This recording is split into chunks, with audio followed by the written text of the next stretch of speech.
como se ha llamado, y lo he dicho, el Evangelio espiritual, por esa conexión que el apóstol Juan manifestó en todo momento con el Señor, por esa sensibilidad para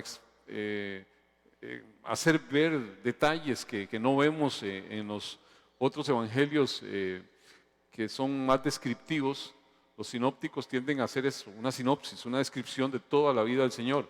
Juan ahonda, se mete en puntos, en detalles, en cosas que Dios le permitió ser el agente para hacernos percibir asuntos que tal vez no estaban tan clarificados. Viene a ser el último de los evangelios. Ya en sus últimos años el apóstol Juan lo va escribiendo. Dicen que por el año más o menos, los estudiosos, que por el año 90 por ahí después de Cristo. Tenemos que entender algo que hoy vamos a llamar en esta palabra por el tema que es tratado: el que a mí viene no le echo fuera. El que a mí viene no le echo fuera. Justamente es una expresión que está contenida en parte de la porción de lo que aquí vamos a tratar. Y usted y yo tenemos que entender algo: el que yo vaya a Cristo, el que usted venga a Cristo, como el que podamos permanecer en Cristo, en esa fe, con esa fe salvadora, son gestas de la gracia de Dios. Y es algo que tengo que tener claro, no porque alguien me quiso dar una doctrina X que yo tal vez no comparto, no, porque está claramente esbozado en la palabra. Es Dios el que da el poder y da la garantía absoluta de que así sea, de que pueda permanecer en Cristo. Amados, de no ser así, los sacrificios que el antiguo pacto hacía por animales para el perdón de pecados, no diferirían mucho del sacrificio que hizo el Señor, si lo estamos viendo nada más en función al perdón de pecados en esa dimensión, y que ya nada más quedó como algo que se ejecuta en un tiempo específico. Pero lo que la palabra nos enseña en esta que vamos a ver es cómo el que yo pueda ver por la gracia del Señor el entendimiento de quién es Cristo y creer en Él, me concede, me otorga vida eterna. Y es algo que no podemos verlo livianamente. Usted y yo nunca nos vamos a encontrar con alguien que de pronto dice: yo quiero ir a Jesús, pero ahí llego a Jesús y no estoy en la lista de Él. ¿Cómo hago? Eso no va a existir. Eso no nos vamos a encontrar nunca. Tenemos que tenerlo claramente. El hombre no se acerca a Dios si no es por la gracia del Señor. El hombre no llega al Señor si no es porque Dios le abre su entendimiento. Y es algo que tenemos que tener claro. Aquí se va a hacer referencia a varios importantes aspectos de algunas doctrinas de gracia. Van a ser reseñadas ahí en la palabra. A veces pensamos: ¿de dónde salió el tema de las doctrinas de la gracia? No, yo nunca quiero hablar en función a una doctrina en particular, sino qué deriva de la palabra. Y algunos dicen: las doctrinas de la gracia fueron con Lutero, que vino a hacer ahí todo un desorden, y después Calvino lo favoreció, y entonces se creó las famosas doctrinas de la gracia. Y amado, nada más equivocado. El que más habló de gracia en el periodo post-apostólico fue Agustín de Hipona, que San Agustín, que fue conocido en el siglo IV después de Cristo. Por supuesto que después ese tema fue ampliamente desarrollado durante la Reforma en el siglo XVII. Pero antes de Agustín de Hipona, el que fue, además Agustín de Hipona se le llamaba el doctor de la gracia. Y antes de Agustín, si usted entra en las cartas de Pablo, ninguno de los apóstoles esbozó tan amplia y generosamente el entendimiento de lo que gracia es como el apóstol Pablo. Pero Pablo no está vertiendo algo de sí mismo. Pablo está respaldándose en el más grande predicador, en el príncipe de los pastores. Algunos dicen que el príncipe de los pastores era Spurgeon por su dialéctica, por su expresión, pero el verdadero príncipe de los pastores es Jesucristo. Y él fue el apóstol Juan se encarga de tomar todo lo que él dijo en referente a esto y lo plasma en su evangelio, como ningún otro. Y entonces es importantísimo que veamos por boca del Señor Jesús la conexión de cada uno de esos temas sin que se nos pierda detalle alguno. Hoy vamos a tratar, hasta donde nos permita el Señor, el Evangelio de Juan, el capítulo 6, del verso 34 que fue donde lo dejamos la otra vez, al 40, del 34 al 40.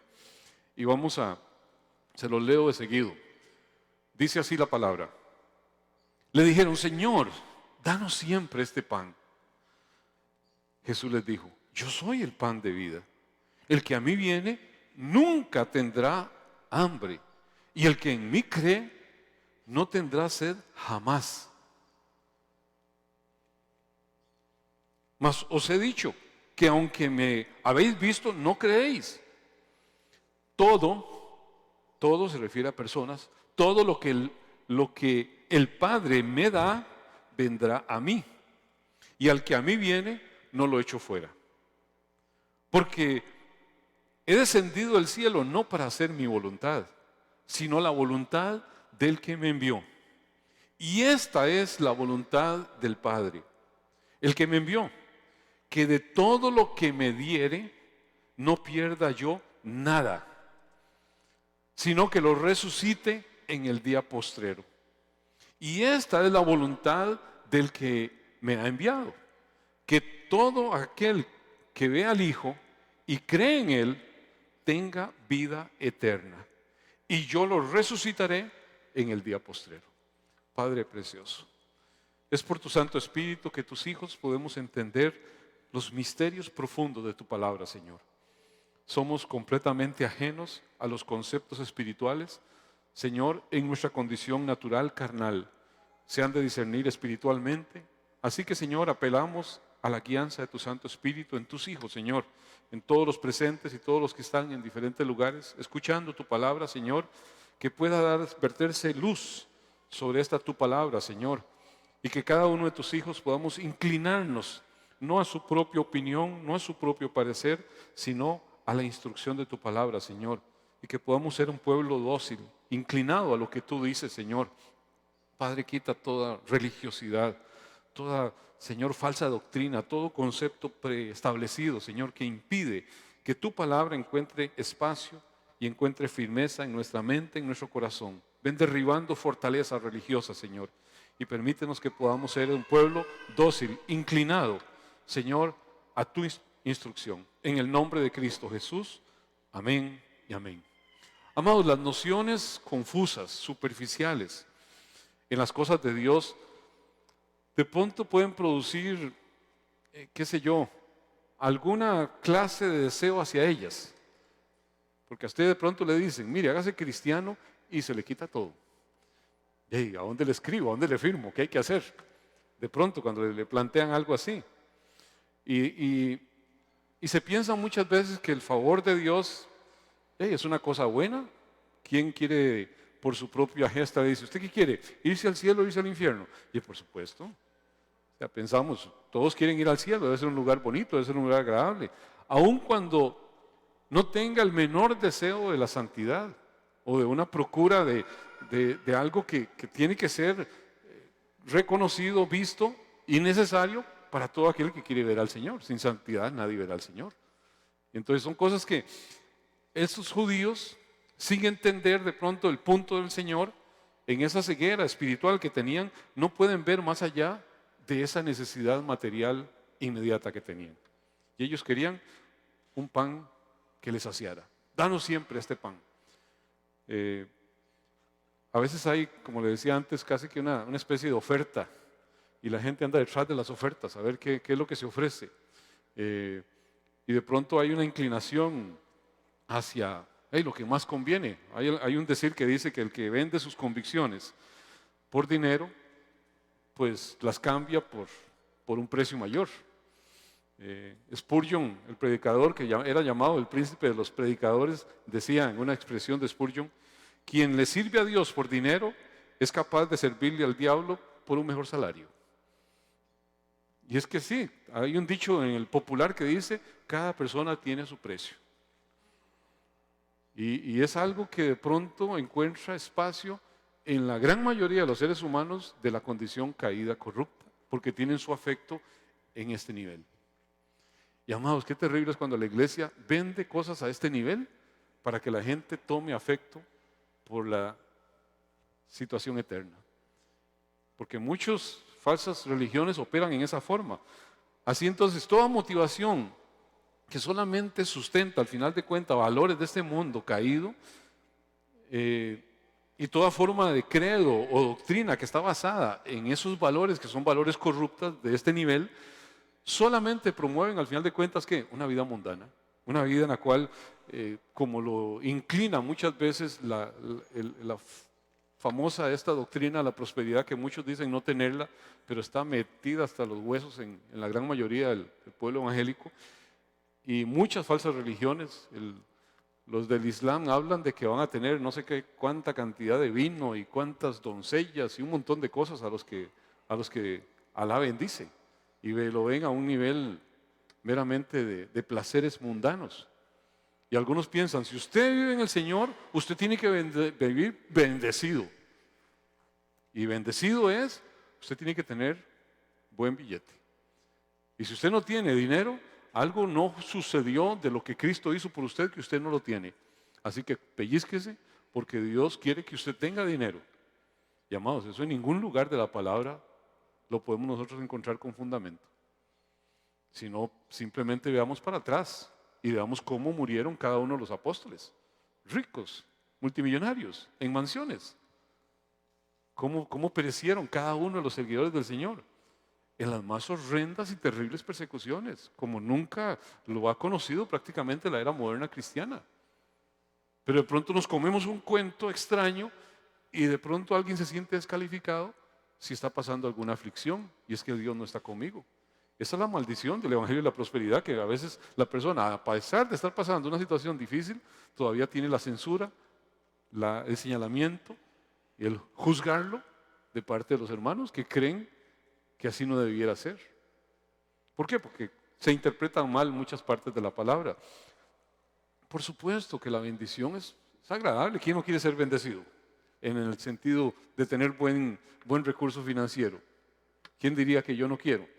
Todos queremos vivir bien, pero eso no es, al final de cuentas, lo que otorga el Señor a aquellos que dicen, usted va a tener una vida y la tendrá en abundancia. No es que tiene que ser a como yo pienso que es aquí. Si eso me conecta con este nivel, estoy creyéndome parte de lo que es este Evangelio de Prosperidad. Entonces, ellos dijeron, dice el primer versículo que vamos a analizar, Señor, dijeron, danos ese pan todos los días. O sea, danos la provisión todos los días. Danos aquello que nos sacia todos los días. Danos eso que requerimos. Su deseo era usar a Jesús como aquel que satisface sus necesidades físicas permanentemente. Era un indicador claro de su interés meramente superficial en lo que venía de ese Mesías que venía a poner a Israel en la cúspide de las naciones, que venía a poner al pueblo del Señor sobre todos los demás pueblos, en un sentido de dominio geopolítico, en un sentido de condición favorable a este nivel. Y se encuentran con alguien que de pronto se muere en una cruz y que es avasallado. ¿Y qué dicen ellos? Un tropezadero. Eso no era lo que, pero ¿cómo es esto? Y de pronto Pablo, al final del más extraordinario tiempo en el cual vemos a alguien que vertió una cantidad de doctrina, de instrucción bíblica fabulosa, muere en una cárcel, viejo, abandonado, muriéndose de frío, y orando para que su discípulo no se viniera menos su fe por la condición que le estaba pasando en ese momento. ¿Falló algo? ¿O falla mi teología? Pienso que falla nuestra teología de pronto cuando no entendemos de qué se trata la prosperidad de Dios, la vida en abundancia del Señor. Por supuesto que Dios favorece, por supuesto que Dios bendice, por supuesto. Y en la medida que nosotros nos damos al Señor, Dios también pone en nuestras manos cosas que no nos capturen el corazón y podamos administrar sabiamente. Por supuesto. Pero no se trata de eso. Al final de cuentas, todo lo que yo puedo pretender del Señor, sino sencillamente me conecto a este nivel, no en la condición eterna que Él quiere. Muchas iglesias están llenas de seguidores superficiales, temporales de Jesús, como estos. Y van a estar ahí que mientras haya satisfacción de deseos, mientras haya satisfacción de necesidades. ¿A qué me refiero con esto? Llámese provisión material, llámese sanidad física, llámese tranquilidad, reposo de sus conciencias, de sus almas. Hey, yo fui, por lo menos estoy tranquilo, he ido.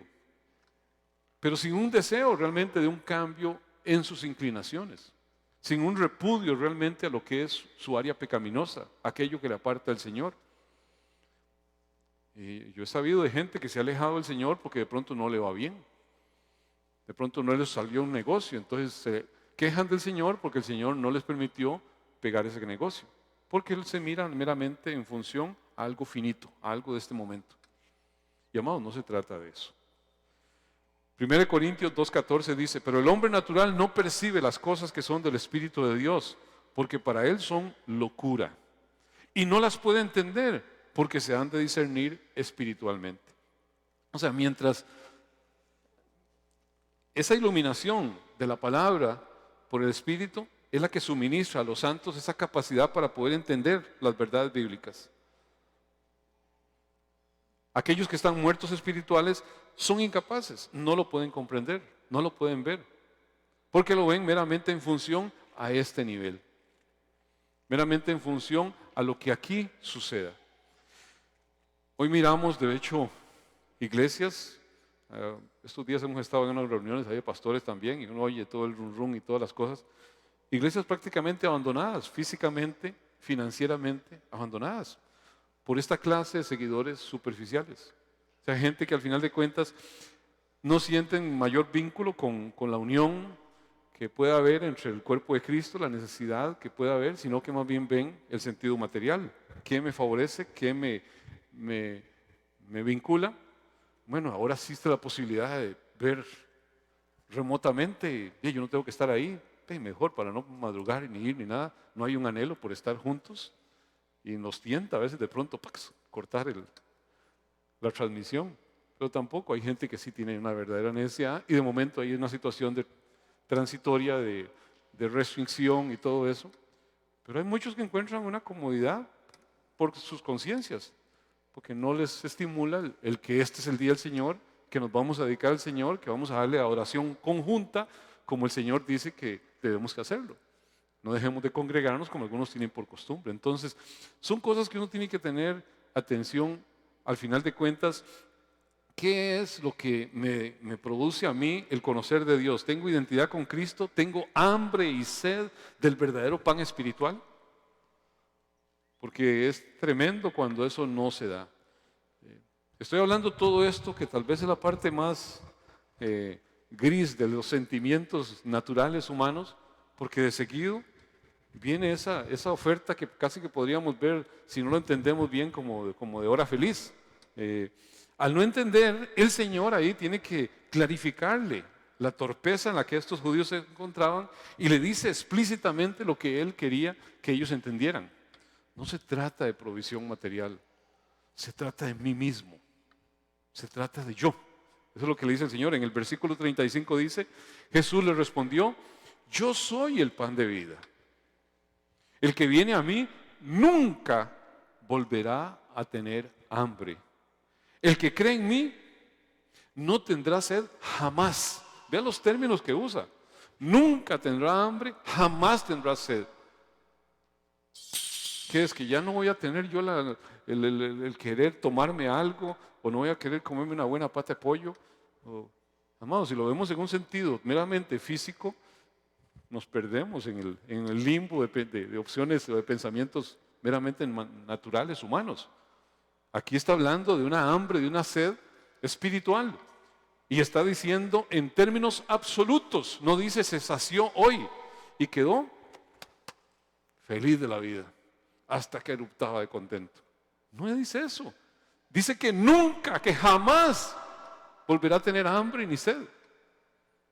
Vea los términos que el Señor está usando. Es una afirmación que dice, yo soy. Es como Él arranca diciendo. Es una afirmación del nombre del Señor. El apóstol Juan lo usa muy constantemente, reiteradamente en este evangelio, donde enfoca yo soy, que es el nombre del gran Dios, el único Dios, el nombre impronunciable para los judíos, y el Señor se los está diciendo una y otra vez, yo soy. Claro, se lo estaba diciendo en una aplicación, y ellos tal vez no estaban dando por enterados de que estaba pronunciando el nombre irrepetible, el yo soy. Se lo estaba haciendo, yo soy el pan de vida. Yo soy el pan de vida. Jesucristo aquí está afirmando que Él es el Mesías prometido, que Él es el Dios encarnado. Y Él venía a entregar una nueva ley que había de provocar en ese momento un éxodo masivo. No como el que sufrió Israel de Egipto en la esclavitud que tenía, sino un éxodo masivo a la esclavitud del pecado en que estaba toda la raza humana. Y tenía que gestarse a partir del entendimiento de ese pueblo que allí iba a encontrar una completa saciedad de esa condición de opresión, de limitación, de pobreza en que se encontraba toda la raza humana. Ir a Jesús, según lo que el Señor nos hace ver ahí, el que a mí viene, ir a Jesús es un sinónimo de creer en Jesús. Comerse el pan de vida es comerse la instrucción, comerse lo que el Señor dice. Ahí da a entender el inicio de algo que cambia, de un estilo de vida, de comunión, de amistad, de seguimiento, donde se olvida la vida pasada, se olvida la vida de pecado, la vida de rebelión, para someterse de una forma voluntaria al Señor. Eso es lo que inmediatamente inspira a aquel que dice, cuentas en cero. Usted ya no tiene ningún saldo en su cuenta. Usted llegó a pagar y se encontró la cuenta en cero. Estaba enjaranado hasta lo más. Y de pronto llega a pagar y dice, cero. Balance, cero, no debe nada. ¿Pero qué hice yo? Nada. Lo hizo aquel que murió por usted. Qué extraordinario. Y dice, nunca más. Este predicador Spurgeon decía, usted y su pecado deben separarse. O Dios y usted nunca van a estar juntos. El que piensa que puede llegar y decir, la gracia de la salvación me otorga el vivir como quiero y de por sí no me voy a condenar, nunca entendió la gracia de la salvación.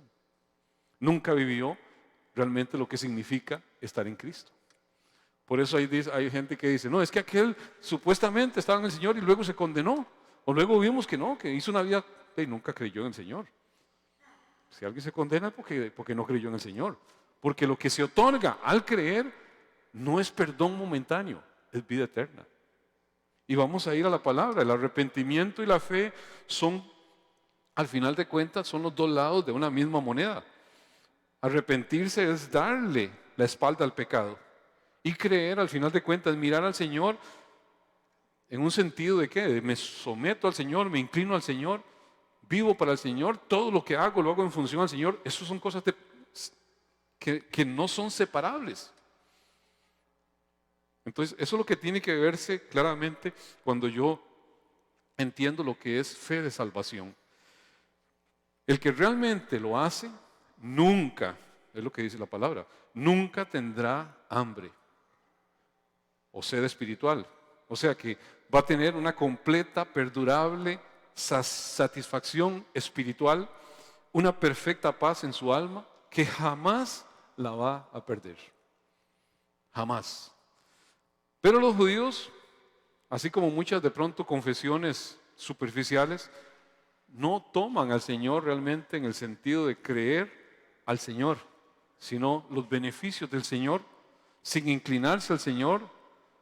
Y entonces sus convicciones son viendo el payaso y soltando la risa. Sus convicciones son volátiles, son momentáneas. ¿Qué me da? Yo le doy. Entonces, si hoy me fue bien, creo. Si mañana no me está yendo muy bien, dejo de creer.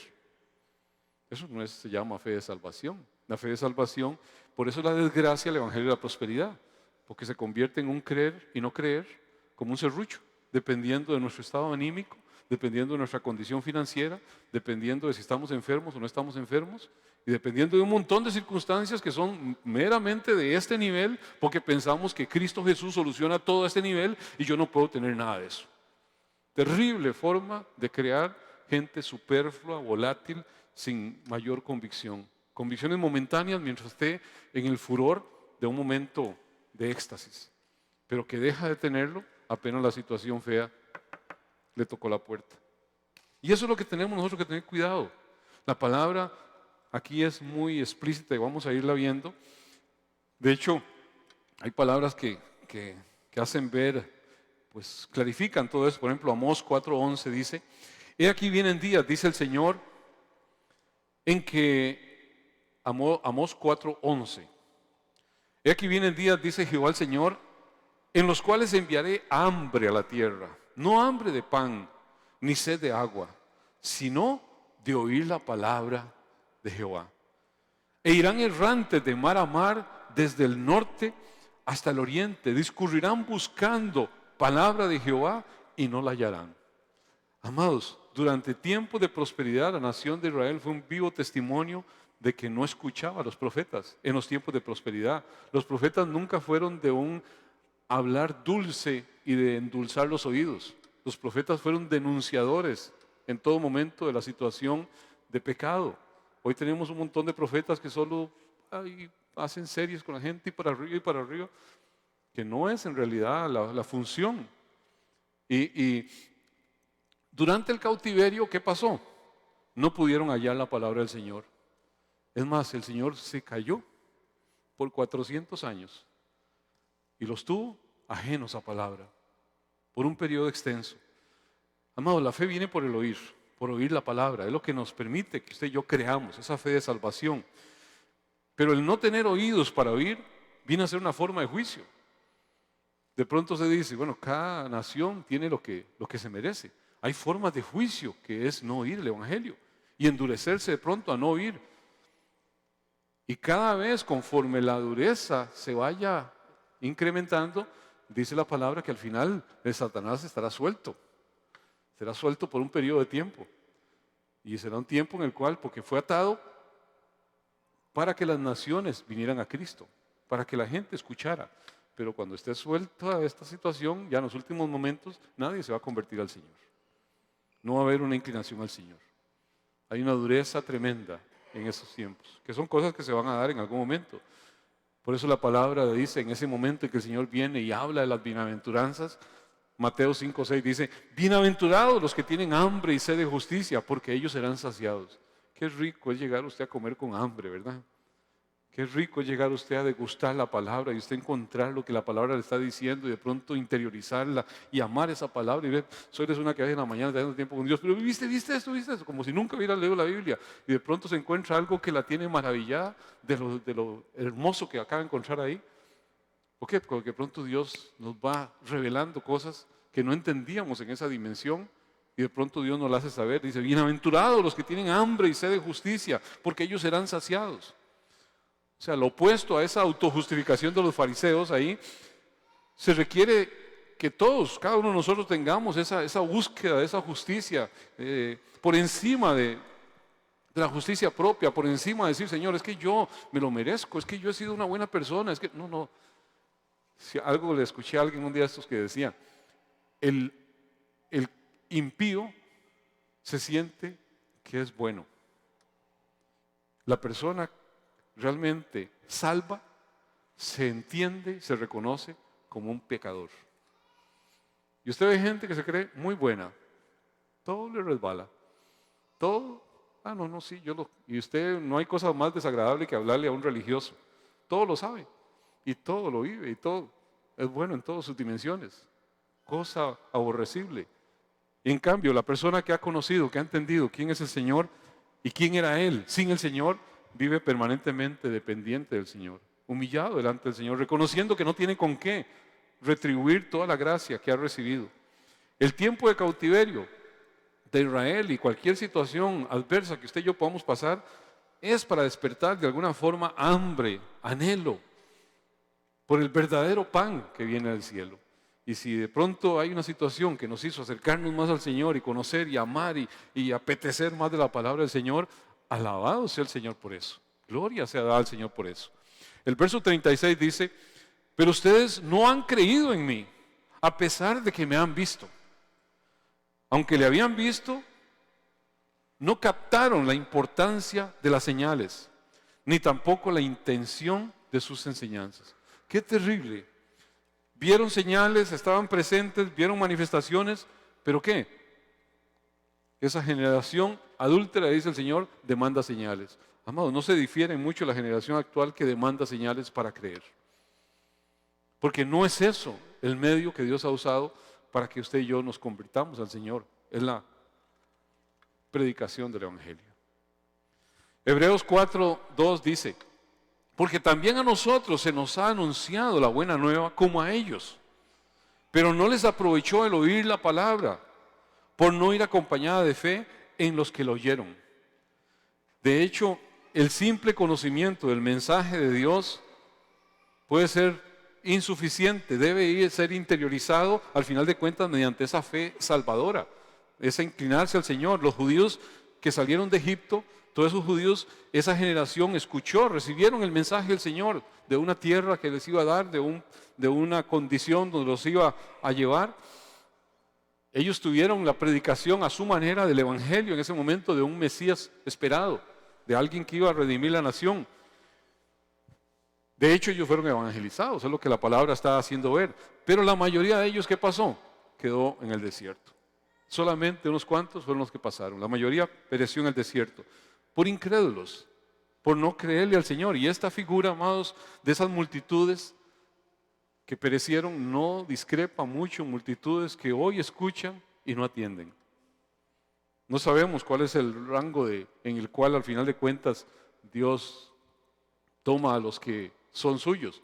Pero tenemos que entender algo, es una gesta de Dios. Si por nosotros fuéramos, la palabra nos descarta.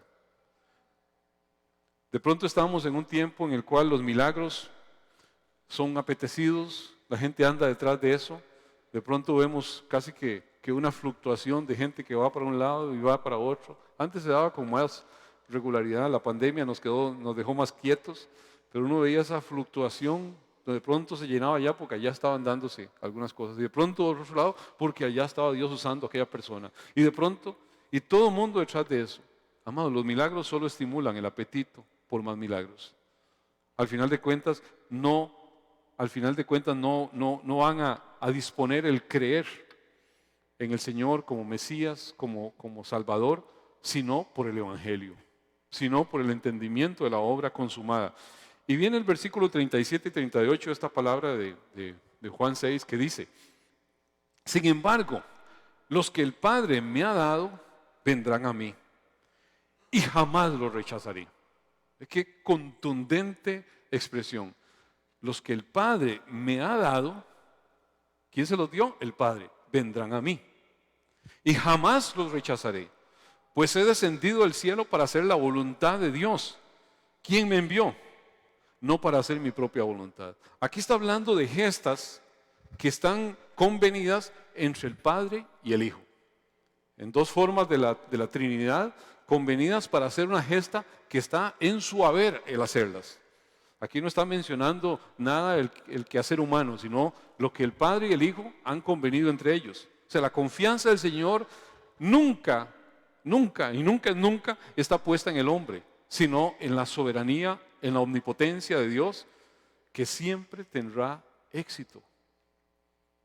Y es algo que usted y yo tenemos que entender. Si Dios no puede realizar algo que depende de Él, amados, no es omnipotente. Y si Dios no es omnipotente, no es Dios. Y entonces estamos nosotros perdiendo el tiempo. Así o más crudo. Y a veces pensamos que Dios está limitado. Es más, yo les tengo que pedir perdón por una expresión que he usado muchas veces, que no es correcta. Analizándola teológicamente, no es correcta. Si Dios lo dice, yo lo creo. Y si yo lo creo, Dios lo hace, decía yo. Amados, ahí estoy condicionando a que Dios actúe si yo tengo una actuación previa a eso. O sea, Dios está condicionado a mí. Y nunca el soberano Dios del universo va a estar condicionado a un hombre. Dios está condicionado solamente a su palabra, solamente a sí mismo, a lo que Él ha dicho. Nunca a lo que yo pueda decir, le doy permiso de hacerlo, Señor. No, Él actúa, Él entra por donde quiere, como quiere, cuando quiere. Él es Dios.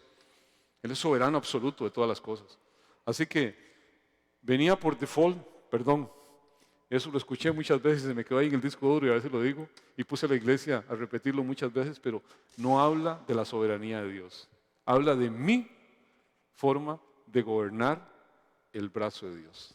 Y no, eso no es correcto. Teológicamente es errado.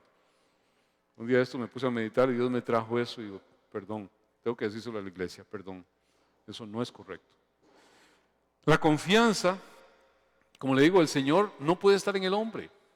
Está en la soberanía, en la omnipotencia de Dios siempre. Dios tendrá éxito. Todo lo que los que se salvan al final de cuentas, ¿qué vienen a hacer? Vienen a hacer un regalo amoroso del Padre al Hijo.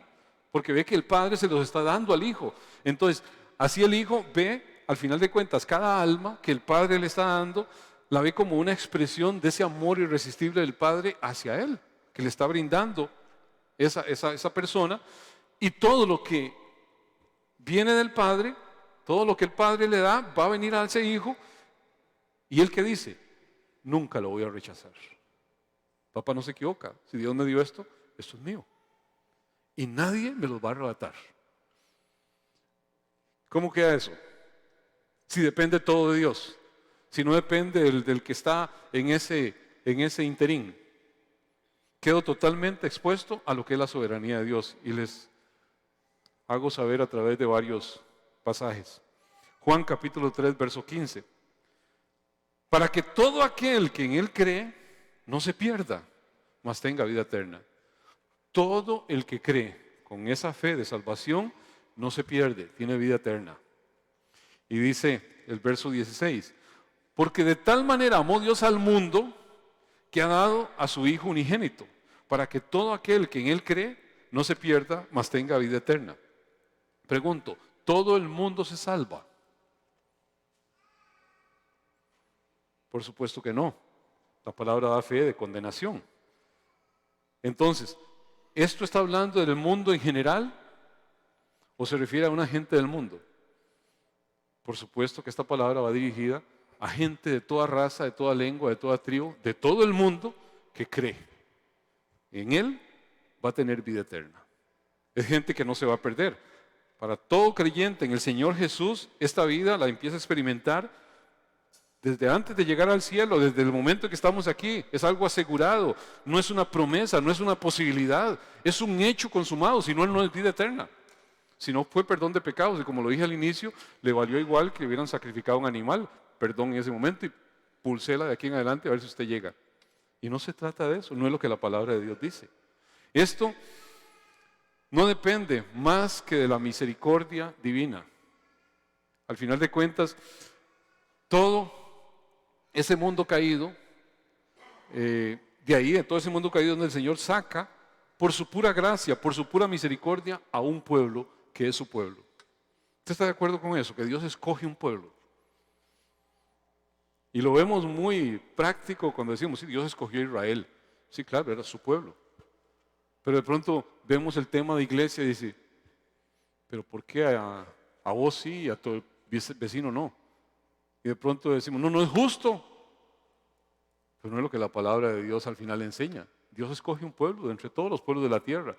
Y hoy escoge a su iglesia entre todas las diferentes personas de esta tierra. Dice Romanos capítulo 9, verso 16. Así que no depende del que quiere, ni del que corre, sino de Dios que tiene misericordia. Es una expresión donde hace ver que la salvación no es una iniciativa, una decisión humana. ¿Quién lo dice? Lo dice Dios, lo dice su palabra. Porque hasta la fe misma con la cual yo creo es un don de Dios, es un regalo de Dios. La salvación no se gana por los méritos de ningún ser humano, por más que piense hacer. O sea, por eso no es de que corre, sino de que Dios tiene misericordia. Depende por completo de una facultad, una prerrogativa que es divina, su misericordia. Y Él tiene misericordia de quien quiere tener misericordia. Él no está obligado a tener misericordia. Eso no es injusto. Es como decir, hey, si yo le quiero regalar a alguien algo, porque se lo quiero regalar, eso no es injusticia para con alguien que no le estoy dando algo. Es gracia para con esa persona. Está en mi posibilidad de hacer lo que yo quiera con lo que es mío. Fue lo que el labrador de la viña dijo, y no puedo hacer lo que yo quiera con mi dinero. Si aquel que vino a las 8 de la mañana y trabajó todo el día, le pago lo mismo que el que llegó a las 4 de la tarde, le pago lo mismo, es mi recurso, es mi dinero, yo lo hago. Quiero tener misericordia. El Señor lo expresa como una potestad del que quiere brindarla. Nadie está obligado a hacerlo.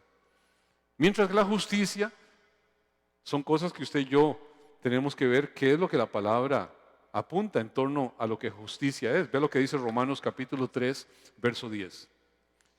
Como está escrito, no hay justo, ni aún uno. No hay quien entienda, no hay quien busque a Dios. Todos se desviaron, a unas se hicieron inútiles.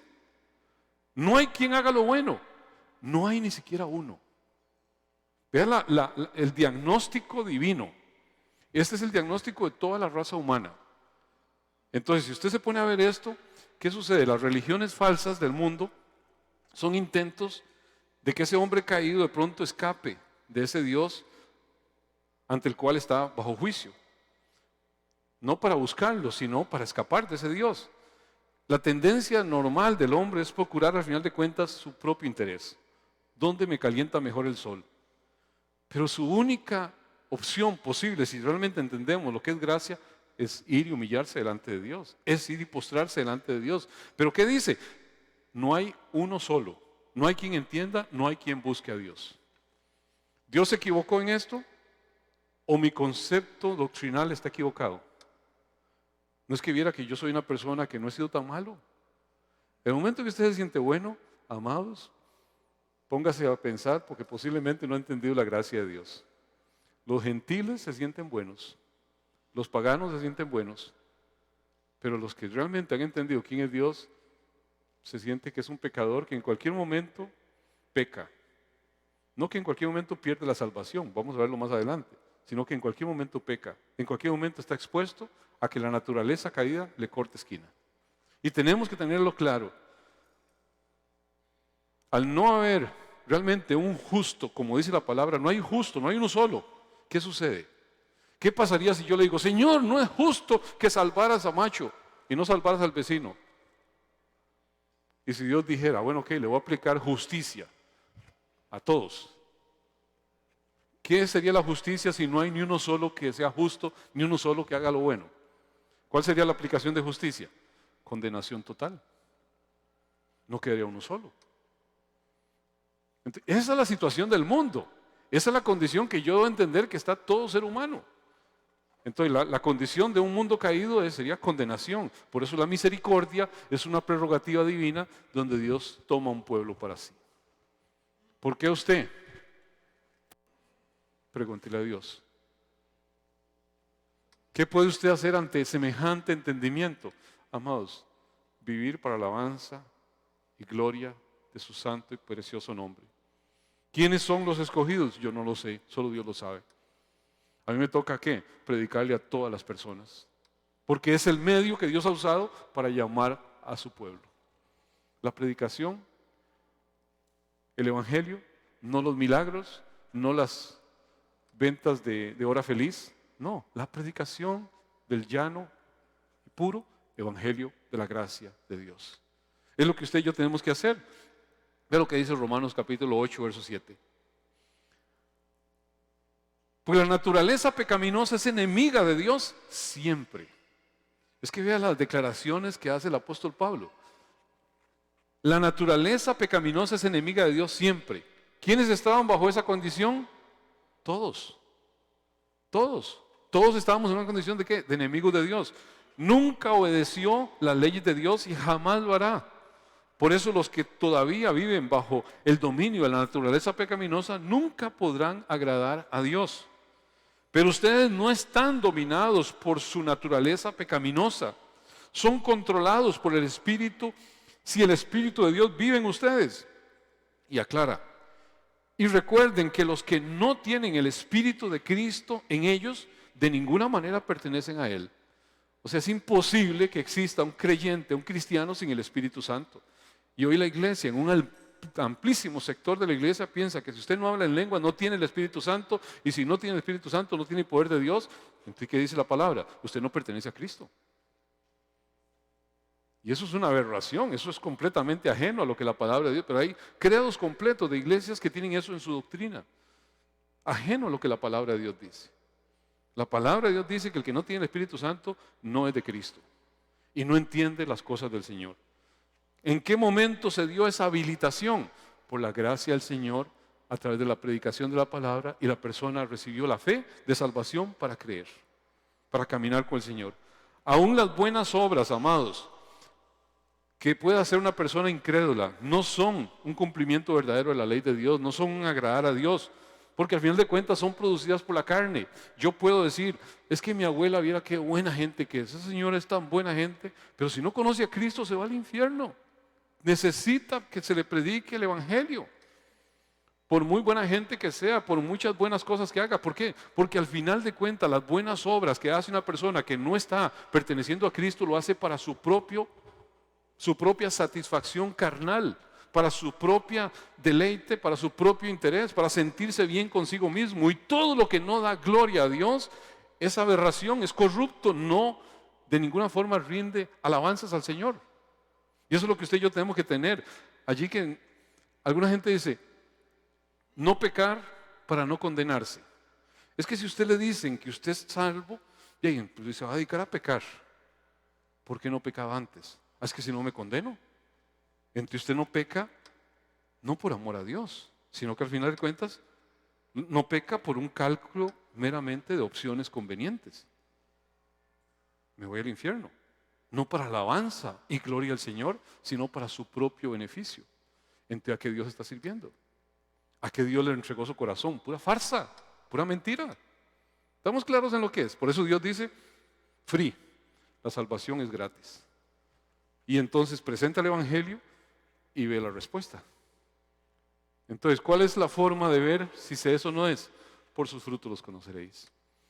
Y si alguien de pronto dice, hey, esto es hora feliz, a hacer lo que nos venga en gana, porque por si es gratis, te va a ver qué frutos tiene, va a ver en quién ha creído, va a ver si es hijo de Dios, porque el buen árbol da buen fruto, pero el mal árbol da mal fruto siempre.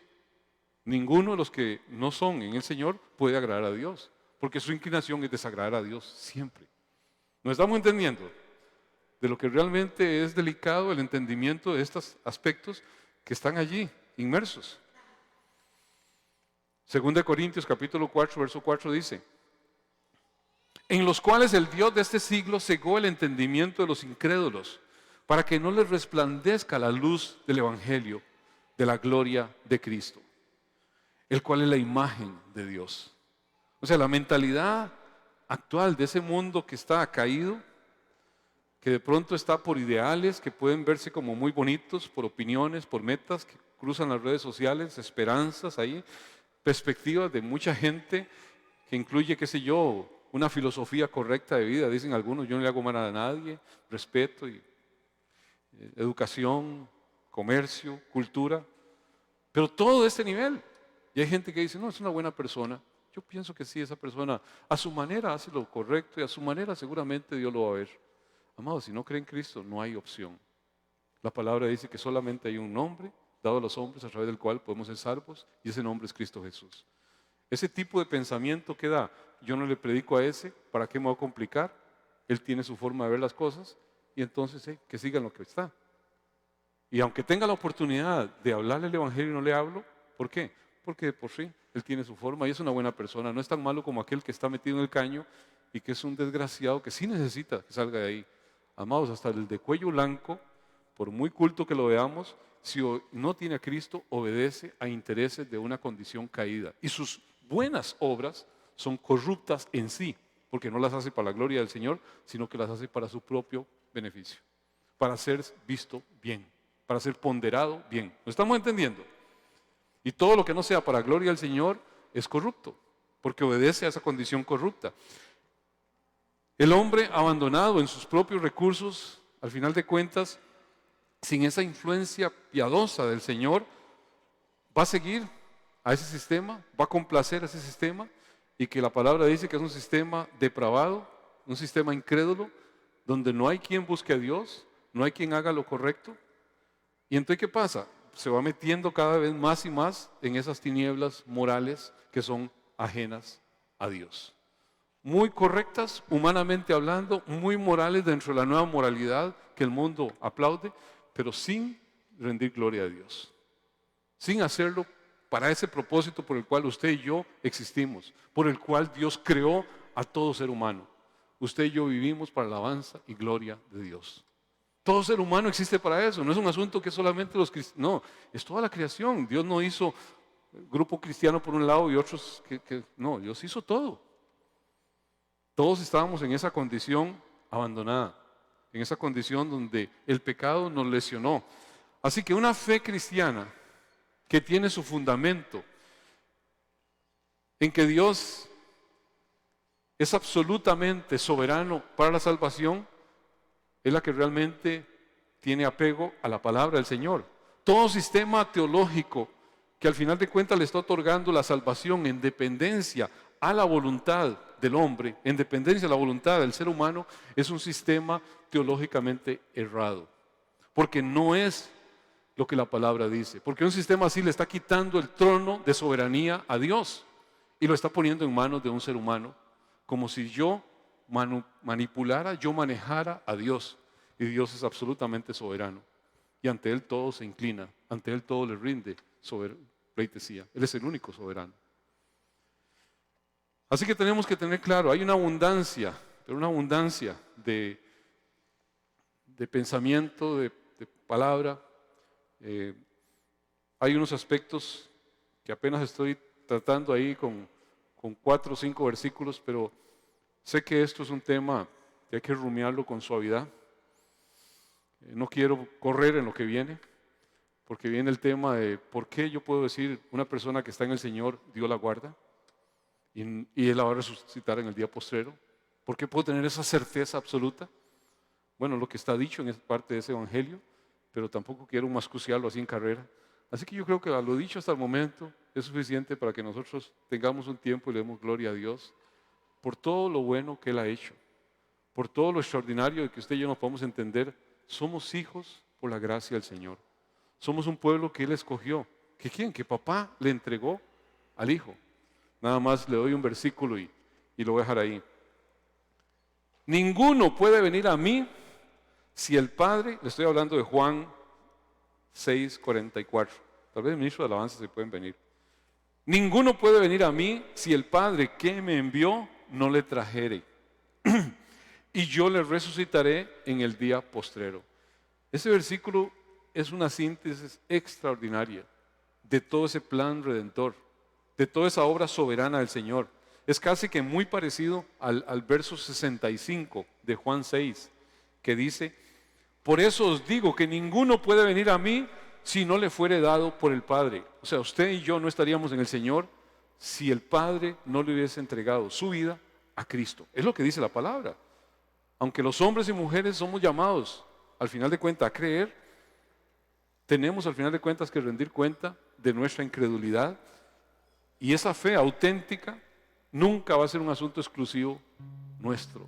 Tiene que ver con Cristo Jesús. Tiene que ver con el Espíritu Santo que hace una regeneración en nuestras inclinaciones internas.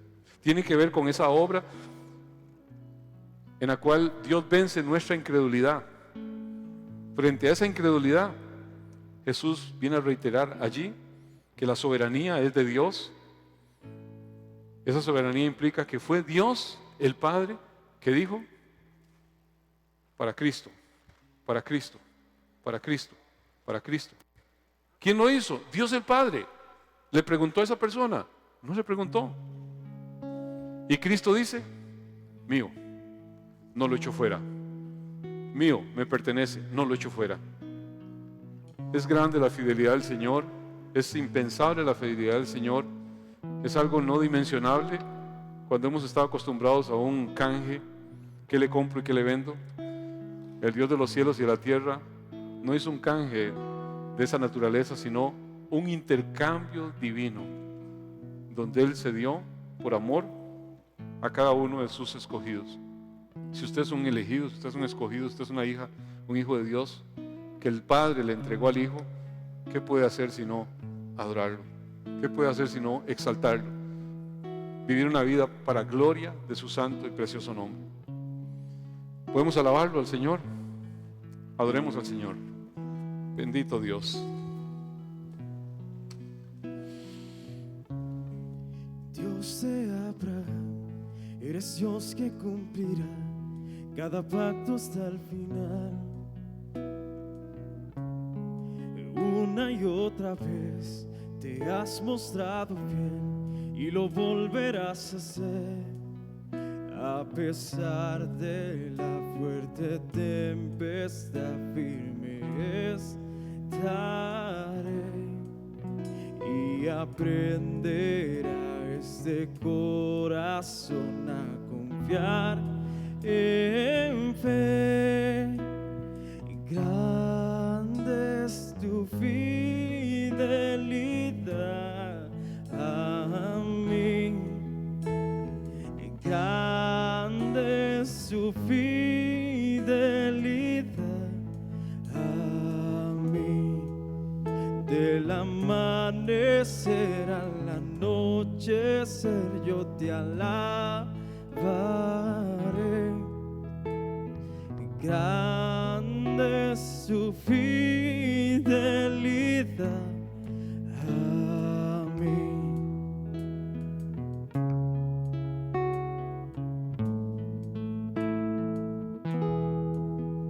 Tu fidelidad es grande, es grande.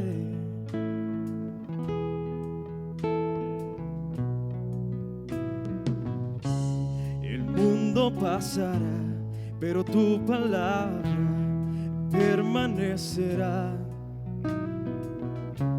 Y tu historia testificará que eres la verdad. A pesar de la fuerte tempestad, firme estaré y aprenderá ese corazón a confiar en él. Grande es su fidelidad a mí. Grande es su fidelidad a mí. Del amanecer al anochecer yo te alabaré. Y grande es su fidelidad a mí.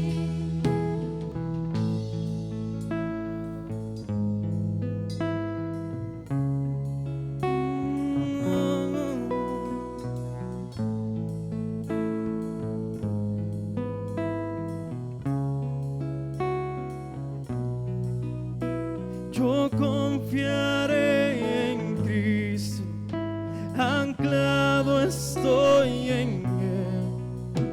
Mi esperanza firme nunca me fallará. Oh, yo confiaré en Cristo, anclado estoy en Él. Mi esperanza firme nunca me fallará.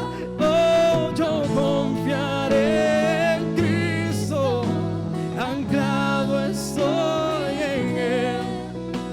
Mi esperanza firme nunca me fallará.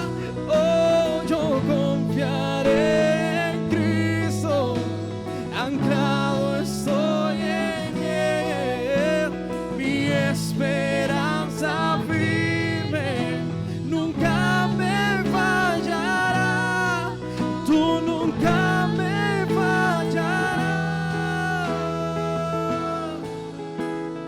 Grande es tu fidelidad a mí. Grande es tu fidelidad a mí. Del amanecer al anochecer yo te alabaré. Y grande es tu fidelidad a mí. Sí, Señor. Y tu palabra nos asegura, Señor, que aunque nosotros seamos infieles, tú permaneces siendo fiel. Que esa es tu naturaleza, Señor. Grande y maravillosa es tu fidelidad. En Cristo confiaremos, estaremos asidos permanentemente de Él.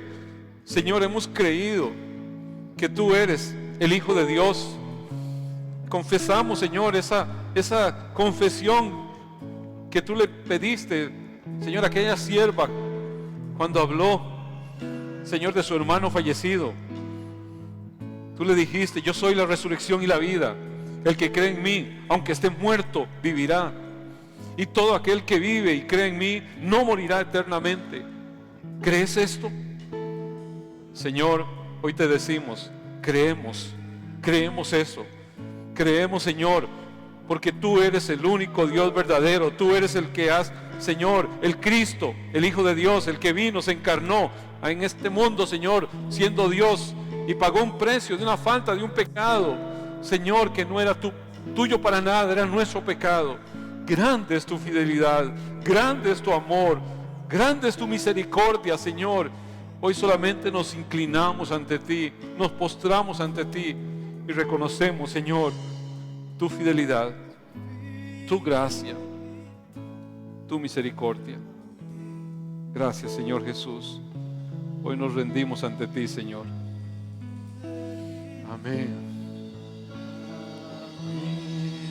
Él es digno de ser exaltado. Él es digno de ser glorificado.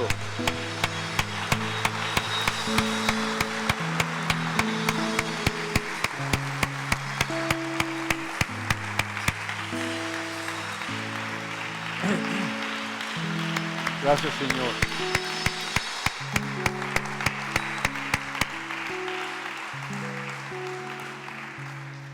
El verdadero entendimiento de lo que gracia es nos da una cosmovisión diferente, una forma diferente de ver la vida. Cuando entendemos la soberanía de Dios sobre todos y cada una de las cosas, y ese cuidado amoroso del Dios que hizo los cielos y la tierra, y dice: Dios me lo dio,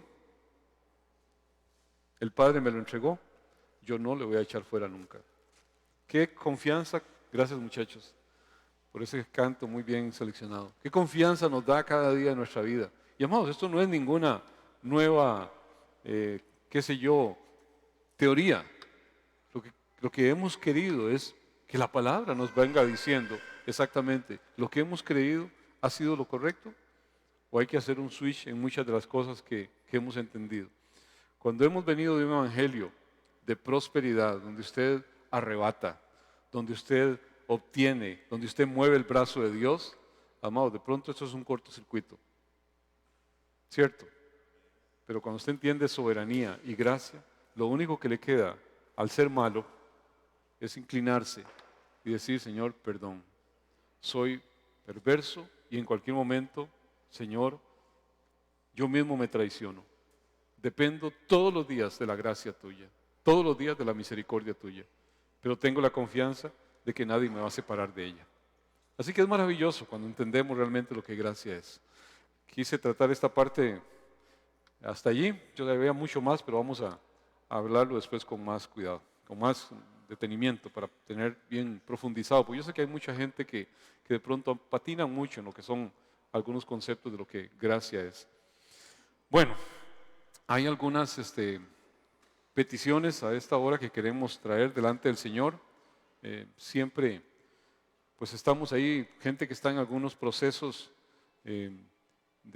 nos dice el hermano Germán Garro, un hermano de la congregación, que inicia un proceso de radioterapia para que Dios pues se glorifique y cumpla su voluntad. Sabemos que hay otros hermanos, el papá de Fabio, que está en ese mismo proceso, pues Dianita, que ha estado ahí llevando adelante un proceso también. Oramos también por Sebastián, un bebé prematuro de 6 meses, y que también por la mamá Isabel. Oramos por Dianita, por Lucianita, mi nieta, que le ha costado salir de esa gripecilla, pero ya va saliendo, gracias a Dios. Y no sé a quién tendrá usted ahí que quiera que en este momento nos pongamos de acuerdo y lo presentemos delante del Señor. Yo creo firmemente que Dios nos ha dado esa prerrogativa. Como iglesia, clamemos, oramos, y Dios hace cosas maravillosas, conforme a su voluntad. Padre, aquí nos presentamos delante de ti, reconociendo, Señor, nuestra limitante, reconociendo también las enormes posibilidades que tenemos en ti, Señor. Y esa gracia maravillosa tuya, Señor, que la extiendes sobre pueblos, Señor, que no merece nada, sino que simplemente tu gracia, tu misericordia así lo ha determinado. Hoy clamamos, Señor, para que ese favor tuyo se extienda sobre estas personas que están allí en un proceso en el cual están, Señor, afectados en salud. Pero, Señor, sabemos que la vida y la muerte están en tus manos. Así que, Señor, clamamos al buen Dios del cielo, sabiendo que tienes el poder absoluto, Señor, para restaurar en un instante, para que hagas aquello, Señor, que dé gloria, honra y alabanza a tu santo y bendito nombre, Señor. Actúa en la vida de cada una de estas personas, Señor. Actúa en cada uno de ellos conforme a ese designio tuyo, conforme a ese propósito tuyo por el cual le formaste, le diste vida, Señor. Que se cumpla plenamente esos designios tuyos, Señor, en la vida de cada una de estas personas, Señor. Clamamos para que, Señor, se materialice una sanidad maravillosa, milagrosa, que dé gloria a tu santo y bendito nombre. Padre, en el nombre de Cristo Jesús te lo pedimos y te damos honor, honra, alabanza y adoración solamente a ti, Señor. Amén y amén. El Señor es el mismo, ayer, ahora y siempre. A usted y a mí nos toca orar por milagros. Y Dios hará milagros, y yo he visto milagros, pero no dependemos de los milagros para creer en Dios. Ya creemos en Él por lo que la palabra de Dios dice. Amén. Y eso nos mantiene firmes como viendo lo invisible, aún en cualquier circunstancia. Porque el Señor que dijo, los que el Padre me dio, yo no los voy a echar fuera. Así que usted se siente siempre con pertenencia, siempre se siente con conexión, con un Dios que no le está mirando con la ceja levantada como reclamándole algo. Dios sabe quién es usted. Dios sabe con lo que usted está batallando y Dios completará la obra que Él empezó en su vida. Lo único que necesita de nosotros es que todos los días nos humillemos delante de Él. Amén. Y todo lo que le suceda va a suceder para bien de ese propósito divino. Amén. Eso es lo maravilloso, eso es lo extraordinario de vivir una vida en las soberanas manos del Dios que gobierna todas las cosas. Amén. Bueno, vamos a hacer la oración final. Antes quiero decirles que hay, lo que le dije al inicio, hay una serie de ventas ahí de postres y de algunas matas muy lindas. Así que si usted tiene la posibilidad de contribuir y de llevarse algo agradable y rico para su casa, pues que no quede nada ahí, amados. Eso es parte para el bien común. Vamos a estar en pie para hacer la oración final. Padre, grande es tu fidelidad. Maravillosa es tu fidelidad, Señor. Gracias por tu palabra, que es una lámpara a nuestros pies, que es una lumbrera a nuestro camino, Señor. Gracias por lo espléndida, Señor, de esas manifestaciones de tu palabra, Señor. De ese entendimiento, Señor, de que el Padre ha escogido un pueblo para entregárselo al Hijo, y el Hijo lo toma a ese pueblo y nadie se lo arrebata y lo levanta, lo resucita en el día postrero. Padre, gracias. Gracias, Señor, por esa obra extraordinaria que has hecho a favor de un pueblo que te reconoce, que cree en Jesucristo como el dador de vida. Gracias, Señor, por esas misericordias. Hoy bendigo a ese pueblo que tú amas y yo amo, Dios. Bendigo la vida de mi hermano, de mi hermana, que te fue tan preciosa, tan valiosa, Señor, que pagaste el precio de su rescate que tú pagaste, Señor. Ni una porción ínfima de esa sangre derramada en esa cruz podía ser meritoria nuestra, Señor. Todo es gracia, todo es misericordia. Por eso entendemos que fue dado. Hoy, Señor, bendigo a tu pueblo santo en tu nombre, conforme a tu palabra. Que el buen Dios del cielo y de la tierra te bendiga y te guarde. Que ese buen Dios haga resplandecer su rostro sobre ti y tenga de ti misericordia. Que ese buen Dios alce sobre ti su rostro, llene tu vida, llene tu casa, llene tu corazón de paz. En el nombre del Dios Padre, del Dios Hijo y del Dios Espíritu Santo. Al que es grande en fidelidad, merece toda la gloria, toda la honra y todo el honor. Amén.